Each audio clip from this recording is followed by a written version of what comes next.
Hello students. आज हम लोग अपने कोऑर्डिनेशन केमिस्ट्री चैप्टर का जो नया सेक्शन है, आप जैसे हम लोग पीछे पर वीडियो में पढ़े थे नोमेनक्लेचर ऑफ कोऑर्डिनेशन कंपाउंड, उसके बाद जो नया सेशन है एनसीईआरटी बुक में वो दिया हुआ isomerism isomerism of coordination compounds. आज हम उसके बारे में आपको बता रहे हैं, समझने की आप कोशिश कीजिएगा और उस पर जो डीपीपी में जाएगा क्वेश्चन आपके ग्रुप में उसको आप सॉल्व कीजिएगा। और सॉल्व करने के बाद जब डीपीपी का वीडियो जाएगा उससे मिला के तब अपना एक्यूरेसी को बनाइएगा कैसे एक्यूरेट हो रहा है। ये जस्ट आपका कॉमन सेक्शंस है और हम लोग उस सेक्शंस में जो बेसिक चीज है इसके बारे में आज जानना चाह रहे हैं। जैसे ऑर्गेनिक केमिस्ट्री में आइसोमेरिज्म में आप पढ़े होंगे, बताए थे आप लोग को कि आइसोमेरिज्म क्या होता है और उसका क्या क्या प्रॉपर्टीज है, क्या क्या फैक्ट्स है, इसके बारे में आपको बताया गया था।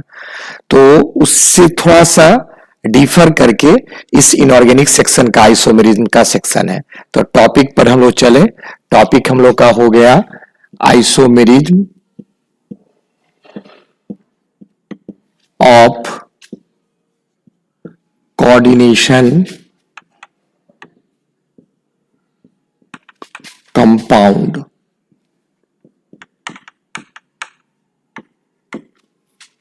ये टॉपिक है हम लोग आज का, ये इस पर हम लोग डिस्कस करेंगे आज के क्लास में। तो क्या होता है आइसोमेरिज्म? जैसे आप पढ़े होंगे कि इसमें दो पार्ट्स होते हैं, आइसो आइसो और दूसरा है होता है मेरोज। दोनों को मिला के आइसोमेरिज्म बना हुआ है। तो इसका बेसिक मीनिंग ही होता है ऑर्गेनिक केमिस्ट्री जैसे ही कोई भी ऐसा दो स्पीसीज हो, कोई भी ऐसा दो स्पीसीज हो जिसका मॉलिक्यूलर फार्मूला सेम होना चाहिए, उसमें कोई अंतर नहीं हो, है ना। और लेकिन उसकी प्रॉपर्टीज में अंतर आ जाए। तो प्रॉपर्टीज में अंतर क्यों आता है, हम लोग बेसिकली आज उसी के बारे में पढ़ेंगे, क्यों अंतर आता है। तो देखा गया है कि अगर हम आइसोमेरिज्म को डिफाइन करें कोई भी कॉम्प्लेक्स कंपाउंड के लिए, कोई एक पार्ट्स ले लेते हैं जिसमें प्रॉपर्टीज तो उसका कुछ अलग है ना, लेकिन कंपाउंड का अगर फार्मूला को हम लोग चेक करते हैं तो फार्मूला सेम आता है, तो उसको हम लोग आइसोमेरिज्म कहेंगे। तो इसको हम लोग डिफाइन कैसे करेंगे? तो हम लोग का जो पहला पॉइंट जनरली बेसिक हम लोग पढ़ते हैं डेफिनेशन। डेफिनेशन क्या हुआ हम लोग का कि those all complex compound having same molecular formula but differ in physiochemical properties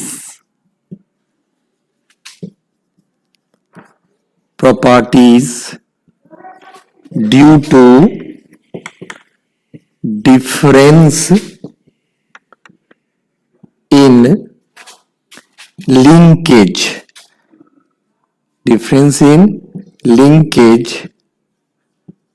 of atom in ligand with central atom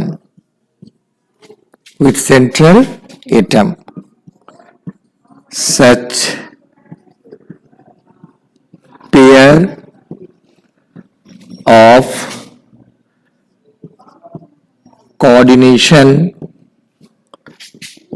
compound is known as coordination isomer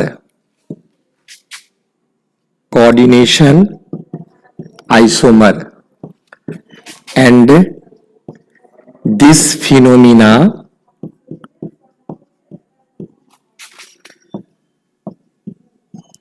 regarded as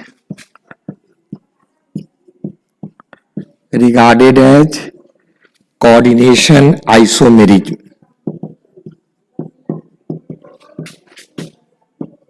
isomerism, ठीक है। ये आप बेसिक चीज इसमें जाने हैं। इसमें देखिए डिफिनीशन वही है ऑर्गेनिक केमिस्ट्री के तहत, जिसका मॉलिक्यूलर फार्मूला क्या हो, सेम मॉलिक्यूलर फार्मूला सेम यहां लिखा हुआ है, लेकिन उसका फिजियो और क्या केमिकल जो प्रॉपर्टीज होगा वो डिफरेंस होगा, क्योंकि उसमें जो एटम्स होते हैं उसका जो लिंकेज होता है, किस में एटम होते हैं, लिगेंड्स में जो एटम होते हैं वो सेंट्रल एटम के साथ उसका अलग लिंकेज होता है, इसलिए उसके प्रॉपर्टी में चेंजेस आते हैं। तो उस प्रॉपर्टी में जो चेंज आया तो उसको हम लोग कोऑर्डिनेशन आइसोमर कहें, और उस फिनोमिना का नाम हो गया कोऑर्डिनेशन आइसोमेरिज्म। ये इसका डिफिनीशन हुआ, पर्टिकुलर खास डेफिनेशन हो गया, एक एग्जैक्ट डेफिनेशन। नंबर 2 में हम लोग देखते हैं कि आइसोमेरिज्म थोड़ा लंबा चौड़ा सेक्शन है, तो उसको छोटा करने के लिए हम लोग उसका क्या कर देते हैं, क्लासिफिकेशन करेंगे। क्लासिफिकेशन ऑफ आइसोमेरिज्म,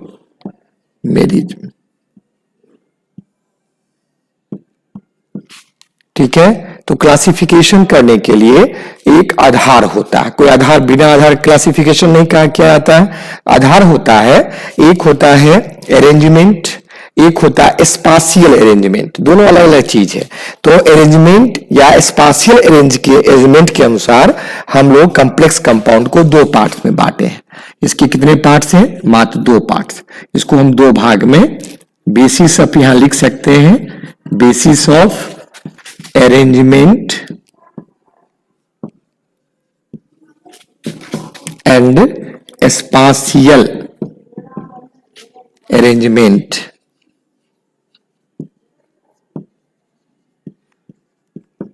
ठीक है, इस पर हम लोग 2 भाग में इसको बांट दिए हैं, यहां लिख देते हैं 2 भाग। पहला पार्ट है, इसका पहला पार्ट का नाम है स्ट्रक्चरल आइसोमेरिज्म। दूसरा पार्ट है, इसका नाम है स्टीरियो आइसोमेरिज्म। 2 पार्ट में हम लोग इसको बांट के पढ़ना है हम लोग को। तो इसका फिर फर्दर पार्ट से, इसका भी फर्दर पार्ट से, जो फिर हम अभी क्लासिफाई कर रहे हैं आपको।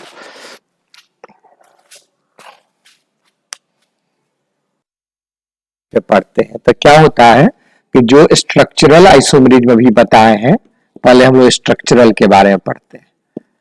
पहला सेक्शन हुआ स्ट्रक्चरल आइसोमेरिज्म,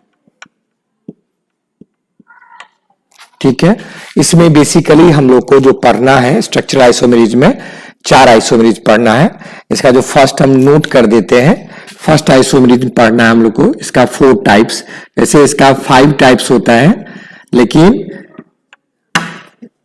इसको जनरली हम लोग 4 टाइप्स में ही इसको एक्सप्लेन करते हैं। सिर्फ लिखेंगे कितने टाइप्स, 5 टाइप्स। तो इसमें क्या क्या 5 टाइप्स होते हैं सो आप जानिए। पहला आइसोमेरिज्म हुआ इसका जो 5 टाइप में है, फर्स्ट आइसोमेरिज्म हुआ, इसका नाम हो गया आयोनाइजेशन आइसोमेरिज्म। सेकेंड है हाइड्रेटेड आइसोमेरिज्म। थर्ड है लिंकेज आइसोमेरिज्म। फोर्थ है, इसका नाम है कोऑर्डिनेशन आइसोमेरिज्म। और फिफ्थ है, इसका नाम है पॉलीमराइजेशन आइसोमेरिज्म। जनरली हम लोग यही 5 है, लेकिन इसके बारे में आपके एनसीईआरटी बुक में कोई चर्चा नहीं दिया है। तो बेसिकली हम लोग को फोर्स के बारे में पढ़ने के होते हैं, कितने टाइप के, 5 टाइप्स में। तो इसमें क्या क्या पढ़ना है, देखिए जानना है क्या। सबसे पहला इसमें फर्स्ट के बारे में, फर्स्ट इन ए में पढ़ेंगे हम लोग। ए में पढ़ लेते हैं आयोनाइजेशन, इसको जेडे से भी लिख सकते हैं, आयोनाइजेशन एसए से भी लिख सकते हैं।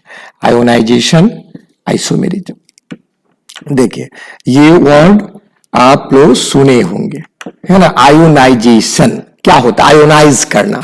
आयोनाइज करना मैंने कि आयन में कन्वर्ट हो जाना, आयन में टूट जाना। तो देखा गया है, इस पर बेसिक चीज में इसमें जानना, डिफाइन आपका जरूरी नहीं है। जरूरी आपको है कि आपको क्वेश्चन दिया रहेगा, पता लगा कौन सा आइसोमेरिज्म, पता लगा आयोनाइजेशन क्या होता है।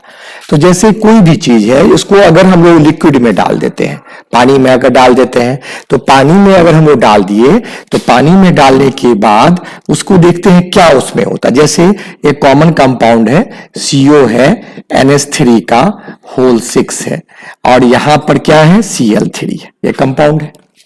अगर हम देख रहे हैं कि आपको पता है कि वाटर में डालने पर इस पर कोई असर नहीं पड़ेगा कोऑर्डिनेशन स्फीयर पर, लेकिन ये तो कन्वर्ट हो जाएगा।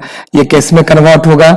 इसको जो पानी में अगर एक्वस कंडीशन में डालते हैं तो CONH3 का होल 6 बन जाता है, और इसके पर 3Cl माइनस आ जाता है। तो 3Cl में टूट गया, तो इस पर कितने प्लस आ जाएंगे? 3 प्लस आ जाएंगे। अब देख रहे हैं ना, ये आयंस प्रोड्यूस किया कि नहीं किया? अगर ये आयंस प्रोड्यूस किया, ये कंपाउंड, इसका मतलब ये किसी अपने दूसरे कंपाउंड के साथ आयोनाइजेशन आइसोमर शो करेगा। जैसे इसका आप कैसे शो कर सकता है? तो इसको हम ऐसे भी लिख सकते हैं, NH3 का होल 6 नहीं करके यहां होल 5 कर देते, एक अमोनिया को बाहर कर दिया, एक क्लोरीन को भीतर ले आए, तो यहां क्लोरीन कितना बचा? Cl2, और एक बच गया अमोनिया। अगर हम इसको पानी में डालेंगे तो आप जानोगे कि पानी में डालने पर क्या आ जाएगा? CONH3 का होल 5 रहेगा, Cl रहेगा ही, लेकिन पानी में डालने पर यहां 2 आयन में ब्रेक कर जाएगा, यहां हमको 2Cl माइनस आयन मिला। और अमोनिया तो ऑलरेडी अमोनिया NH3 रहेगा, वाई तो न्यूट्रल स्पीसीज है, आयनिक फॉर्म में नहीं रहेगा।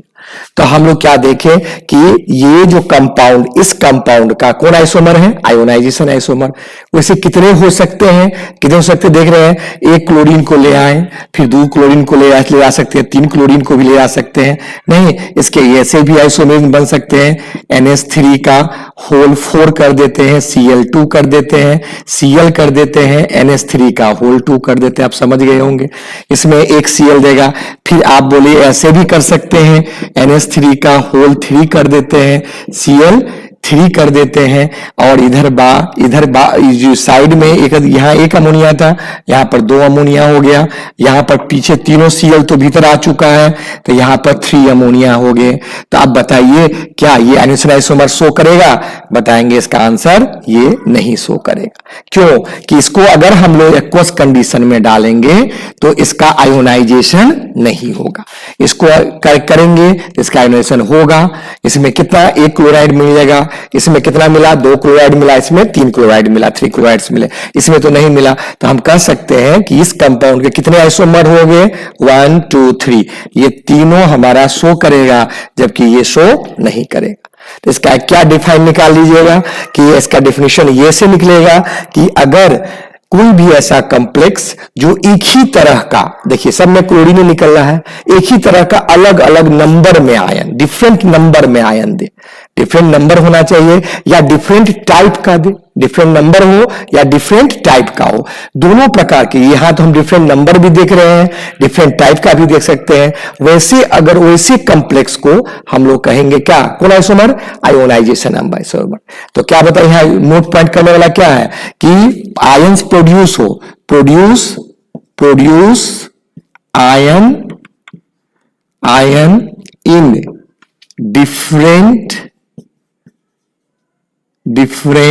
नंबर। किस में? डिफरेंट नंबर, सेम में आएगा कौन नंबर? Different number. और एंड ऐसे करके आगे लिख सकते हैं यहां पर, और different type of ion, different type of ion इन किस में? In aqueous medium.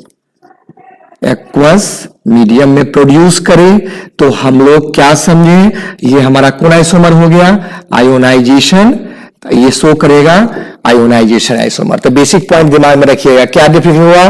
क्या व्हाट इज आयोनाइजेशन आइसोमर?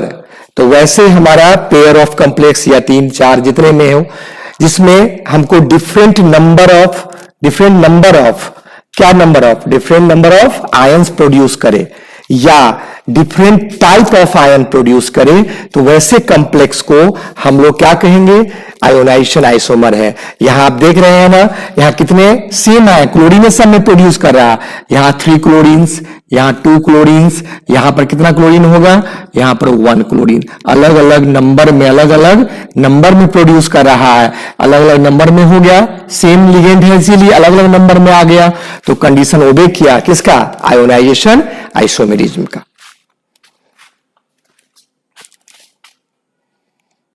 देखें यहां तो समझ गए होंगे, इसमें डिफरेंट नंबर पर हम लोग गौर किए हैं। आपको दिमाग में होगा कि सर बताइए कि डिफरेंट टाइप ऑफ आयन में कोई एग्जांपल बता दीजिए। जैसे कोई भी एग्जांपल ले लेते हैं, CO है, NH3 का होल 5 है और SO4 है, मान लीजिए कॉम्प्लेक्स है और ये कॉम्प्लेक्स है, अब बाहर में Br माइनस है, ठीक है। अब हम लोग क्या देख रहे हैं कि ये भी आयोनाइज करेगा, इसको अगर आयोनाइज करेगा तो कौन सा आयन देगा, ब्रोमाइड आयन। यहां पर कॉम्प्लेक्स क्या बनेगा, CONH3 का होल 5 SO4 बनेगा, SO4 बनने के बाद यहां प्लस आएगा और यहां पर Br माइनस आएगा। अगर हम इसी को लिंकेज करवा दें कि पोटेंशियल लिगेंड से, जो लिगेंड ये बाहर में काउंटर आयन है लेकिन बहुत पोटेंशियल है, बहुत ज्यादा ये पावरफुल स्पीसीज है और इस स्पीसीज का इसमें ट्रांसफर होगा और ये सल्फेट आयन बाहर जाएगा, आयोनाइज करेगा, तब इसका क्या फॉर्मूला हो जाएगा, CO है, NH3 का होल 5 है और यहां पर क्या निकल जाएगा, Br, और बाहर में क्या आ जाएगा, SO4।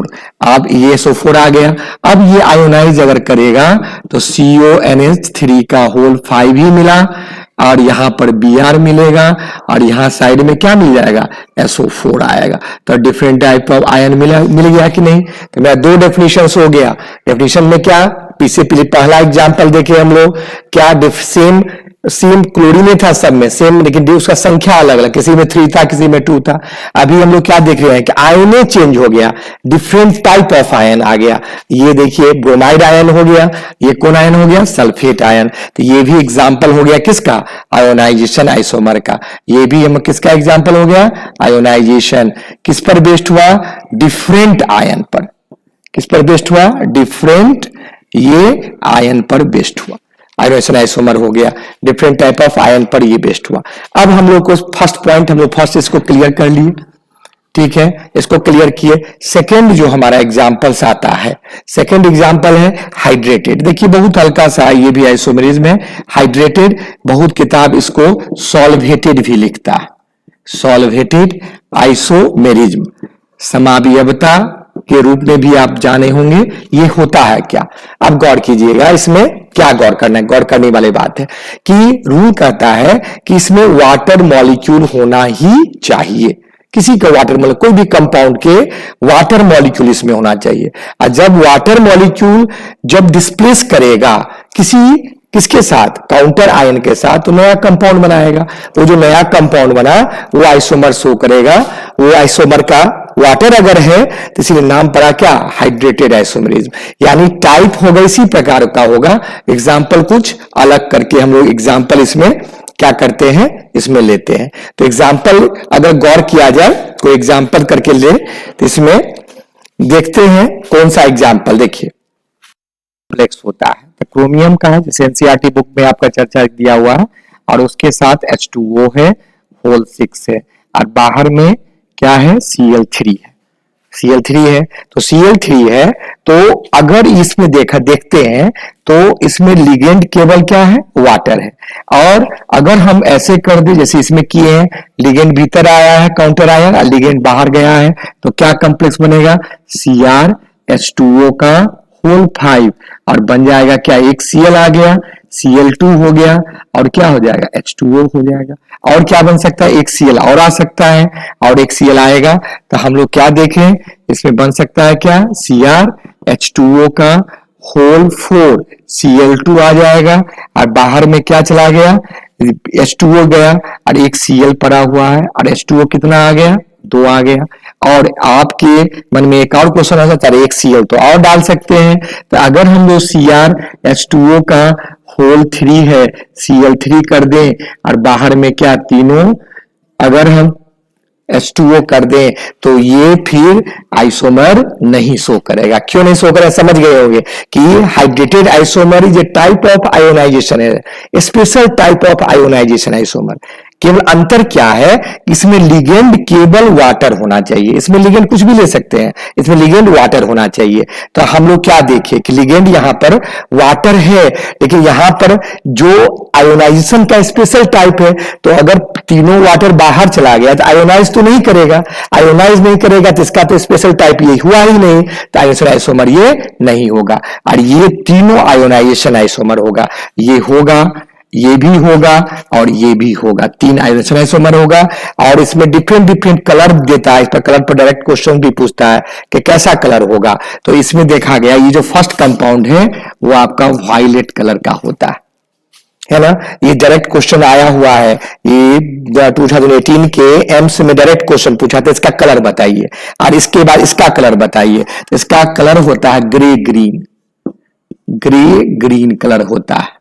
तो ये कलर के बारे में पूछा था, तो कलर चेंज हो गया। क्यों कलर चेंज हुआ समझ गए होंगे कि इसमें नंबर ऑफ लिगेंड्स क्या होंगे, नेचर ऑफ लिगेंड्स क्या हो गए, चेंज हो गए, तो कलर चेंज हो गए। तो हम लोग क्या सीखे कि व्हाट इज हाइड्रेटेड आइसोमेरिज्म, तो वैसा आइसोमेरिज्म जिसमें आयोनाइजेशन हो, सब कुछ हो, सब कुछ आयोनाइजेशन आइसोमर जैसे ही हो, लेकिन अंतर क्या हो कि इसमें लिगेंड्स जो हो वो लिगेंड्स का काउंटर आयन के साथ कन्वर्जन होना चाहिए। लेकिन सारा का सारा आयोनाइज, अगर सारा वाटर बाहर चला गया तो आयोनाइजेशन संभव नहीं है, आयोनाइजेशन संभव नहीं है, तो इसका ये पॉसिबल नहीं है। किस प्रकार का आइसोमर होगा इसका संभावना हम लोग नहीं कर सकते हैं। यानी इस कॉम्प्लेक्स का कितने पूछता था, नंबर बताइए, how many isomers are possible. तो हाउ मेनी आइसोमर में कितने आइसोमर पॉसिबल होंगे, या 1 2 और 3, चौथा आइसोमर्स का पॉसिबिलिटी नहीं है। तो अभी हम लोग सेकेंड भी कंप्लीट कर लिए, अब आया थर्ड लिंकेज।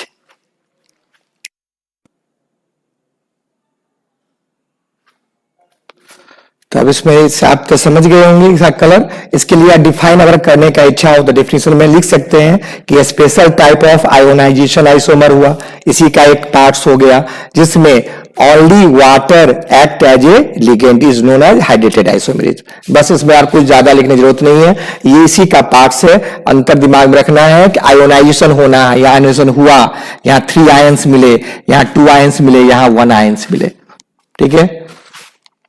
तो अब हम लोग लिंकेज पर चले, लिंकेज आइसोमेरिज्म में। तो लिंकेज आइसोमेरिज्म का हम डिफाइन पहले से कर दिए, आपको समय कम लगेगा, वीडियो छोटा रहेगा। क्या कर रहा है, जैसे डेफिनेशन एज यूजुअल, ये स्ट्रक्चरल आइसोमेरिज्म है जिसमें कम से कम एटलीस्ट 1 जो लिगेंड्स होगा, एटलीस्ट 1 एम्बिडिडेंट लिगेंड होना चाहिए। एम्बिडिडेंट बता चुके हैं, जिसमें 2 पोटेंशियल एटम हो उसको एम्बिडेंट लिगेंड कहते हैं, प्रेजेंट हो। और वो डिफर इन किस में होता है, लिंकेज, जब एटम का लिंकेज में चेंजेज हो जाएगा। जब ये लिंकेज में चेंज हो जाएगा तो प्रॉपर्टी में चेंज हो जाएगा। किसके साथ लिंक में चेंज करेगा, सेंट्रल एटम के साथ लिंकेज में चेंज हो जाएगा। तो वैसे आइसोमेरिज्म को हम लोग क्या कहेंगे, लिंकेज आइसोमेरिज्म। एग्जांपल पर देखिए, एग्जांपल में यहां देखिए कि कोबाल्ट का एक कॉम्प्लेक्स है, NO2 है, NH3 का होल 5 है, Cl2 है। अब हम लोग इसको कैसे लिख सकते हैं, इसका आइसोमेरिज्म बनाना जानते हैं। NO2 जो हमारा एम्बिडेंट लिगेंड्स है, जनरली ये NO2 में होता है, ये पाया जाता है, NO2 माइनस होता है, Cn माइनस में होगा, SCN माइनस में होगा। ये सब में इसमें एग्जांपल H2O3 में भी होता है माइनस माइनस में, इसको आप थायोसल्फेट पढ़ेंगे, इसमें भी ये स्पेशल चीज सब है, ये लिंकेज आइसोमेरिज्म शो करेगा। देखो NO2 आ गया, कम से कम एक तो है, अमोनिया है, तो क्या करेगा, यहाँ पर CO है, इस NO2 को हम ऐसे ONO तो लिख सकते हैं, लिगेंड में आप लोग को भेज दिए थे, लिगेंड्स में ऐसे लिख सकते हैं। इसका मतलब क्या है कि यहाँ कोबाल्ट को देने वाला नाइट्रोजन एटम है, यहाँ कोबाल्ट को देने वाला कौन एटम है, ऑक्सीजन। ऑक्सीजन के साथ यहाँ लिंकेज हो रहा है, इसमें किसके साथ हो रहा है, कोबाल्ट क्या, नाइट्रोजन के साथ हो रहा है। अब बाकी तो ऐसा ही होगा, NH3 का होल 5 हुआ और यहाँ पर Cl2, इसमें कोई चेंज नहीं हुआ, तो बोलेंगे ये दोनों हमारा कौन आइसोमर हो गया, लिंकेज आइसोमर। सिमिलरली इसका आप बताइए, देखिए HCN आ गया, थायोसाइनाइड हो गया। अब थायोसाइनेट के लिए हम क्या करेंगे कि PT है, PT को NCS कर देंगे, आइसोथायोसाइनेट हो जाएगा, थायोसाइनेटो हो जाएगा, 2 मॉलिक्यूल दे दिए, Cl2 हो गया। कहां कुछ चेंज हुआ? यहाँ सल्फर के साथ लिंकेज है, यहाँ पर किसके साथ लिंकेज है? नाइट्रोजन के साथ लिंकेज है, इसलिए इसका वैल्यू क्या हो गया बताओ? चेंज हो गया। ये दोनों हमारा कौन आइसोमर हो गया? लिंकेज। तो याद रखिएगा लिंकेज एटम, यहाँ ऑक्सीजन एटम, यहाँ पर कौन एटम? नाइट्रोजन। दोनों सेम है, दोनों एक ही चीज है, लेकिन लिखने का तरीका अलग है, लिंकेज प्रॉपर्टी अलग है, इसी दोनों का गुण क्या होगा? बिल्कुल अलग हो जाए। नेक्स्ट में देखें, अब चलते हैं हम लोग अपने थर्ड के बाद फोर्थ पर, कोऑर्डिनेशन आइसोमर पर। तो कोऑर्डिनेशन आइसोमर का वही डिफाइन किए हैं कि जिसमें वैसा आइसोमरिज्म होना चाहिए जिसमें सेंट्रल एटम जो होना चाहिए और लिगेंड्स जो होना चाहिए एक्सचेंज, सेंट्रल एटम और नहीं तो लिगेंड दोनों एक्सचेंज करेगा। एकदम ध्यान रखना, एक्सचेंज पॉइंट, एक्सचेंज करेगा फ्रॉम एडजेसेंट कोऑर्डिनेशन स्फीयर, अपने अगल बगल वाले कोऑर्डिनेशन स्फीयर से एक्सचेंज करेगा। चाहे सेंट्रल एटम को एक्सचेंज कराइए, चाहे लिगेंड को एक्सचेंज कराइए। तो वैसे हम लोग पेयर ऑफ कॉम्प्लेक्सेस को, हम लोग कॉम्प्लेक्स को या कॉम्प्लेक्सेस कर दीजिए, कॉम्प्लेक्सेस को हम लोग कोऑर्डिनेशन आइसोमर कहें। जैसे देखिए ये एक कंपाउंड है, टोटल एक कंपाउंड, आपका नोमेनक्लेचर में बता दिए थे इसका नाम लिखने का तरीका।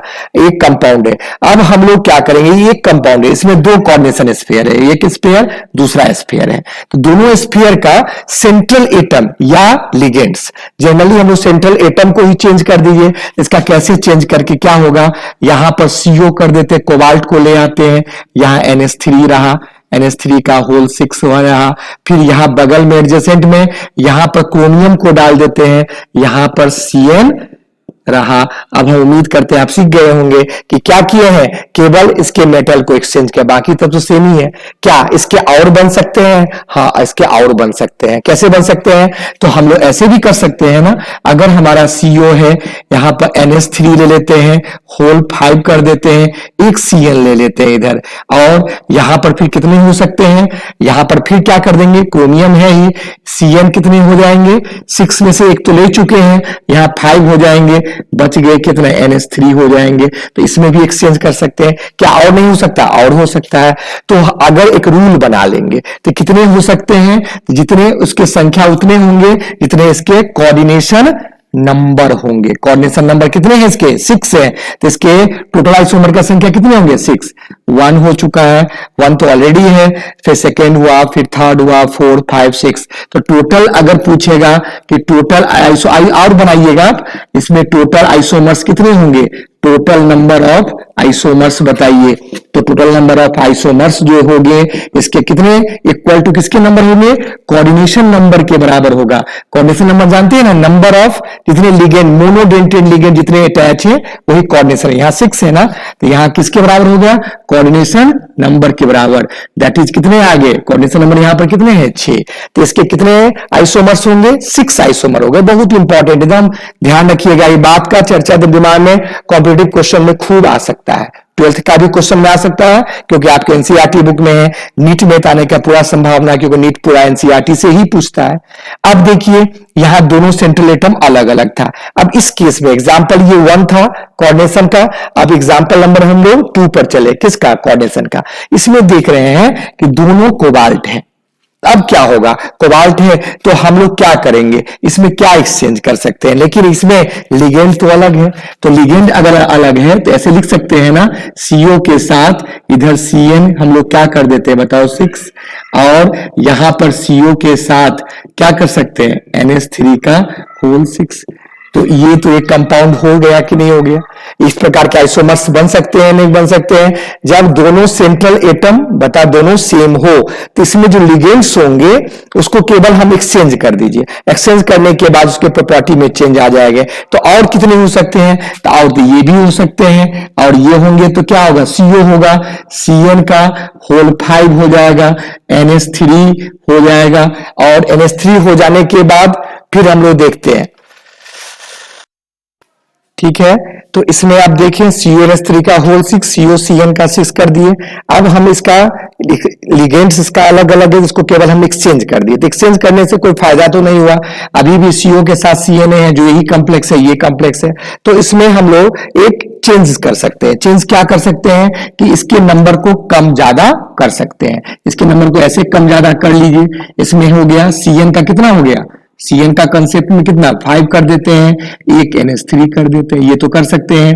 और ये कॉम्प्लेक्स हो गया। अब यहाँ पर CO है, CO के साथ कितना हो सकता है, तो यहाँ पर Cn था तो यहाँ पर क्या होगा NH3 हो गया, NH3 का कितना हो गया होल 5 हो गया। अगर होल 5 हो गया तो एक Cn चला गया। ऐसे तो बन सकता है, कैसे और नहीं बन सकता है, ऐसे और बन सकता है जो ऊपर लिख देते हैं।